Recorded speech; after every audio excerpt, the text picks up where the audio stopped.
সিডনিতে বাংলাদেশের নারী ফুটবল কভার করতে আগত সাংবাদিকদের সংবর্ধনা দেওয়া হয়েছে। অস্ট্রেলিয়া প্রতিনিধি মাসুম বিল্লাহ জানান, television reporters unity of Bangladesh Australia tribe এর অনুষ্ঠানের আয়োজন করে। অনুষ্ঠানে সভাপতিত্ব করেন ট্রাইব সভাপতি অর্ক হাসান, সঞ্চালনা করেন গালিব ইবনে রিয়াজ, সার্বিক ব্যবস্থাপনায় ছিলেন ট্রাইব এর সাধারণ সম্পাদক হুমায়ুন কবির। প্রধান অতিথি হিসেবে বক্তব্য রাখেন বাংলাদেশ জাতীয় ক্রিকেট দলের সাবেক ওপেনার ইমরুল কায়েস।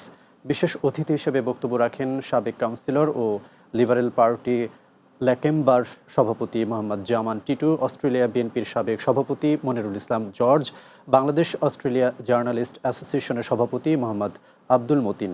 এছাড়াও আরও বক্তব্য রাখেন Australia Bangladesh press and media ক্লাবের সভাপতি রহমতুল্লাহ এবং অস্ট্রেলিয়া বাংলাদেশ বিজনেস ফোরামের সভাপতি আব্দুল খান রতন সহ অনেকে। এ সময় বক্তারা নারী ফুটবল দলের প্রতি সমর্থন প্রকাশ করেন। নারী ফুটবলকে এগিয়ে নিতে সুদূর অস্ট্রেলিয়াতে এসে সংবাদ কভার করার জন্য সাংবাদিকদের ধন্যবাদ জানান।